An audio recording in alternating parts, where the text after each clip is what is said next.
How you doing today? And welcome to another episode of the McGraw Report. Once again, this is your host, Harry McGraw, also Executive Director of the McGraw Foundation. Tonight, We've been around since 2010, so please visit us on the McGrawFoundation.com. Now, today we have several topics that we're going to discuss today. Now, topic number one is the birth of tech. Topic number two, leaders of innovation. And topic number three, new asset class. Now, when we talk about the birth of tech, we're talking about the 1960s. Now, in the 1960s, that was the birth of the computer. So let's skip to the 1960s to 1970. 1970 was the transition to the internet, from computer to computer. 1980 is the email. 1990s was the web browser, and 2000 was Google. Now, if you may not know, you may be watching this streaming or you might be watching this live on TV, but this is the year 2018. And it seems like everything is digital, from our cell phones, from our televisions, from our refrigerators. Everything is technology. So before we get deep into what's going on now in the innovation of technology, let's watch this short clip just to show you where our minds were at the birth of technology. Back now at 56 past, I wasn't prepared to translate that as I was doing that little tease. Oh, that's that little right. mark with the A and then the ring around it. At? See, that's what I said. Katie said she thought it was about. Yeah. Oh. But I'd never heard it. Around I'd never or heard it about. said. I'd always seen the mark, but never heard Yeah. it said. And then it sounded stupid when I said it. Violence at NBC. Yeah, it would be around big or fight about. up in the lunchroom the other See, week. there it is. Violence at NBC. GE.com. I mean, Well, Allison should know. what do you is say to that, internet Allison? anyway? Internet is that Massive computer right, network. the one that's becoming really big now. What do you mean? That's big. How does one? What do you write to it like mail? No, a lot of people use it and communicate. I guess they can communicate with NBC writers and producers. Allison, can you explain what internet is? No, she can't say anything in 10 seconds or less. Now, once again, that was in the 1980s. That was the Today Show. Now, that just shows you how far we have came from the 1980s.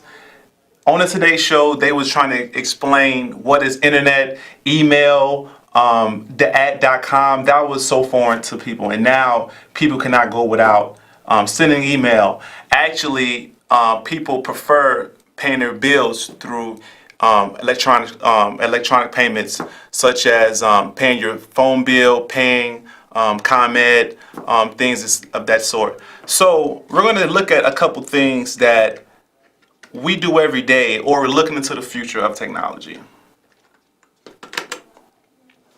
Check this out. Now, on this picture, what we got is self-driving cars. And we also have VR headsets, and we also have VR gaming, and we also have Alexa.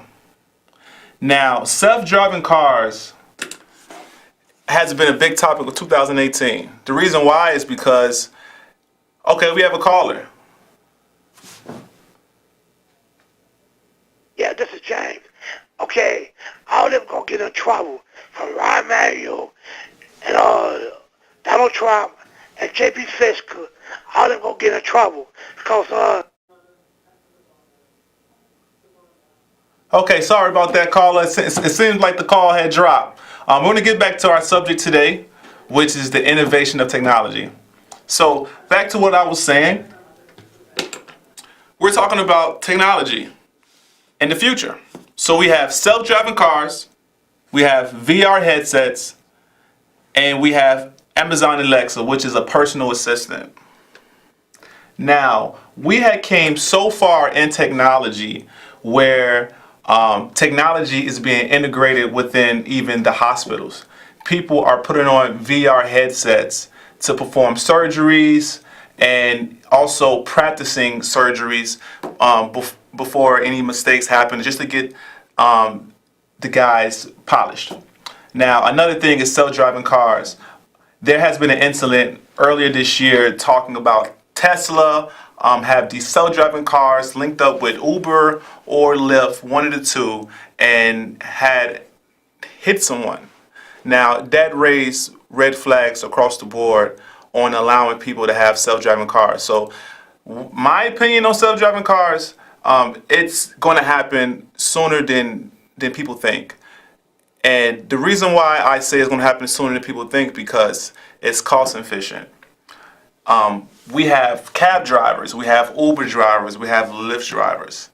Right now, Lyft and Uber takes a certain percentage out, like 40% for each fare. Now, so if you have an autonomous car, you can beat all of that. And another thing as well with the autonomous car is certain states doesn't have cars. And the reason why they don't have cars is because in order for Lyft and Uber to thrive with to thrive with their platform, you have to have drivers. Now, without drivers, there's no Lyft, there's no Uber. So just imagine having autonomous cars where you can place them in the street, you can place them anywhere, and once you press that button, the car cuts on and comes to you without having a driver, which is very cost efficient.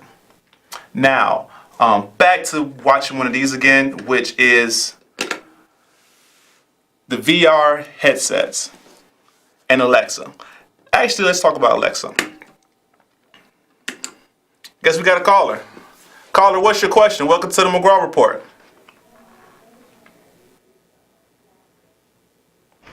Yes, and good evening, and thanks for taking the call. Now, I'm a older guy. Okay. I heard you talking about the cars that I don't know who in the hell gonna be. Excuse my band. Who gonna be driving them? Someone else. I like to put a key in the car. Okay. I like to start it up. I like to drive. Now listen, me personally, I don't like all this. It's too much technology. Too much. And, it was told that I heard as when I was younger, technology's computer go take over man. You see jobs now where they cutting back on humans doing the work because now they got robots and all this technology. When is going to be enough? Let me tell you, you look like a young guy. If you got another 40 or 50 years left in you, can't you imagine what they're going to be talking about? I guess you don't even have to make babies the old way. You're going to have another way to make babies. It's funny. See, I laughed too when they said all this mess. Yeah. I don't tweak, I don't tweak, I don't do none of that mess. Yeah. I pay somebody to do things on the computer. See, me, I still mail letters. I still have stamps. I don't tweak. Don't dare do that to me or send me an email. You send it to the company and then I would get it. Understood. But again, I don't like it. And let me tell you something. I think it's going to be a very big problem near the end. Understood, brother. Now, I got to speak a little bit more about it. I really appreciate your call. I'm going to chime in on what you said. You're right. There's a lot of jobs that potentially it's not going to exist in the future because of technology. So that should let you know mentally where you should put your focus on in the future as far as how important a degree is. How important becoming a mechanic, because if we have machines, then someone eventually have to work on the machines. We haven't reached that point, to my opinion, where machines are fixing machines all the time. We still have maintenance people and people that's involved in the automotive industry and electronics and stuff like that. Now, not to get off subject, we're going to speed a little bit forward. So if you are watching us, this is going to be a great show. This is going to be something that you probably haven't even thought about. So another topic we're going to talk about today, like I said, the new asset class. Now, the main asset classes that we got going on traditionally are shares, bonds, commodities. When I say commodities, I mean oil, gas, precious metal, gold. 4, property. And number 5, cash. Now, I'm pretty sure you're looking at me like, why are you showing me this? We know this. We know the different asset class. Why is this important? The reason why it's important is because a major hedge fund, which is Fidelity, had just announced they're investing and they're giving people opportunity to a new asset class. And what asset class that you're referring to, Mr. McGraw? The asset class I'm referring to is digital assets. Now, what's a digital asset, right? Now, we have something else as well. Check this out. Now, just think of this. Real estate is about $200 trillion industry.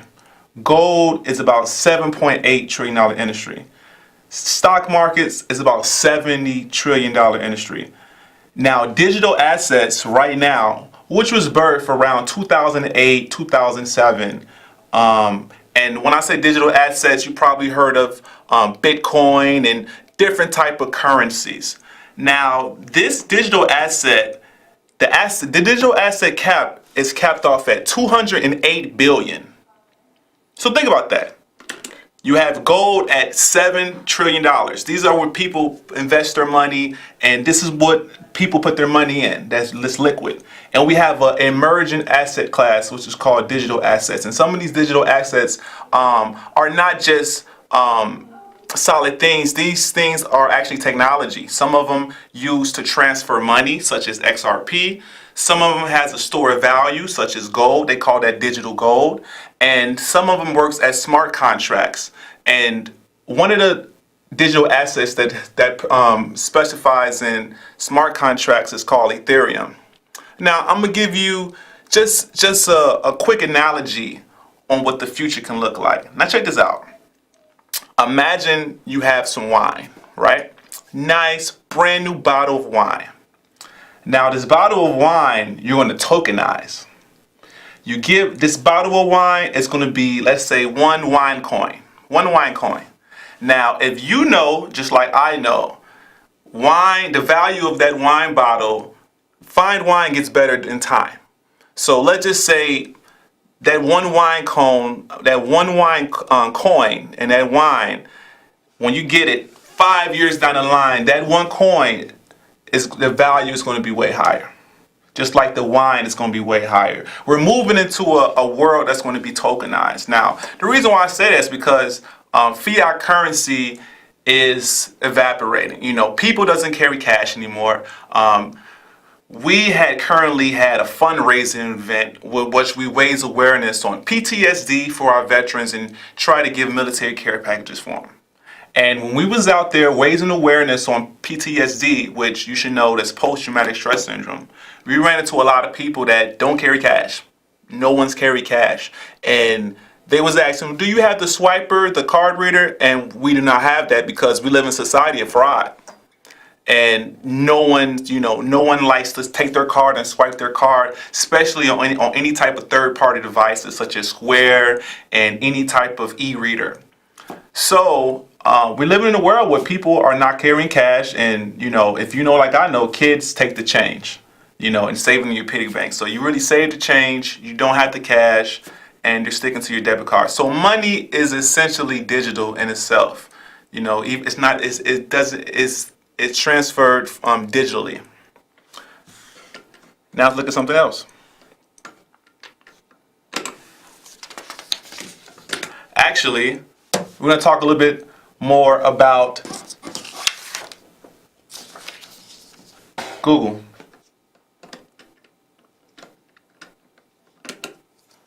Now, like I said before, we have these different asset classes. These different, the transition of technology from the 1960s, 1970s, 1980s, 1990s, and 2000. Once again, the 1960s, 1970s, 1980s, 1990s, and 2000. We're reaching these same entities that Google is pretty much like the #1 website in the world. #2, we have YouTube. #3, we have Netflix. I'm going to tell you a quick story about Netflix that I just learned. And now, if you was around the 1990s, 1980s, we had Family Video, we had Blockbuster. We have different type of places. where people buy their video. Now, I heard a story about how Netflix became Netflix. Now, before everyone transitioned to stream media, we had DVDs, DVD stores, still had Redbox still around. But this is before Netflix took off and eventually everybody's using that now. Netflix came to Blockbuster. And now, and you know, like I know, there's pretty much no Blockbuster. Blockbuster is non-existent at the moment. But Netflix tried to sell their technology to Blockbuster, and Blockbuster laughed at them. They laughed at them, just like how we showed the video, and the people some people don't even believe that the internet was going to be what it is today. Now, Blockbuster laughed at it, didn't want to do it, and now they're out of business, and you have Netflix that's running the whole media game. Everybody's really dependent on Netflix at the moment. So another thing I'd like to tell you as well, on July 1st of this year, CDs was officially done. No stores, just like Walmart, Best Buy, they're not producing CDs anymore. So this is the last year that CDs of music artists, and I believe different software programs, are not going to be distributed and created for the public anymore. So we're moving to an area where there's going to be no CDs, no DVDs, very minimal content. So I'm going to show you one thing as well as far as the asset class. Give me 1 second. And if you have any calls, please feel free to call. We can talk about a couple things.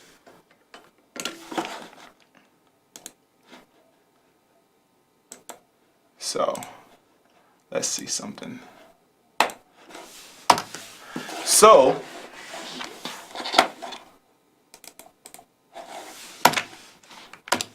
let's look at new asset class. Hold on.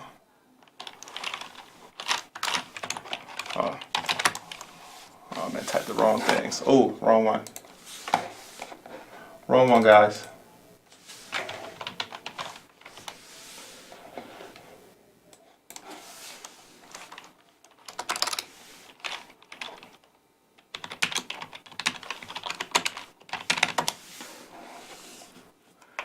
Now, like I said, we have 5 asset class.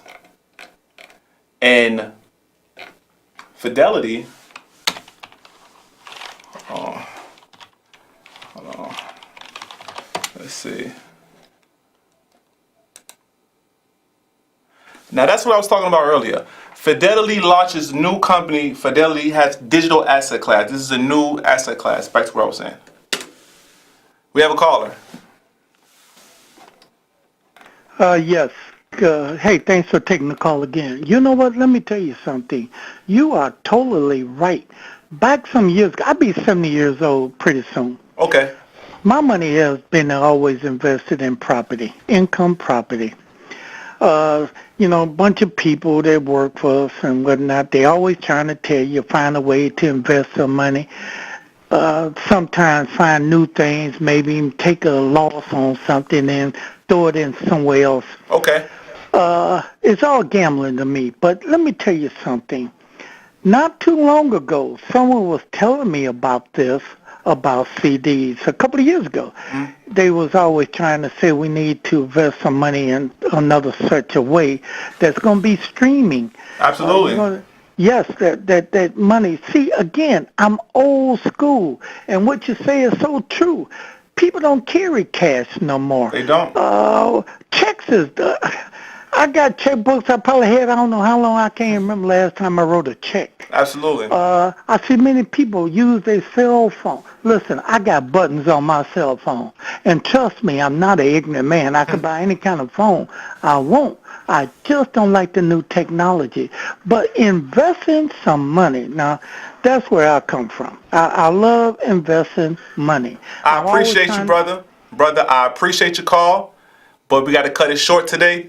If you want, definitely try to tune in next week. We have a great conversation. I'm going to have a guest next week, and it's going to be very, very controversial and very, very interesting. So Thanks again for all the callers that called today. Next week, we're going to have some great guests once again. And if you want more information, go to www.themcgrawfoundation.com. And you have a good night, all right?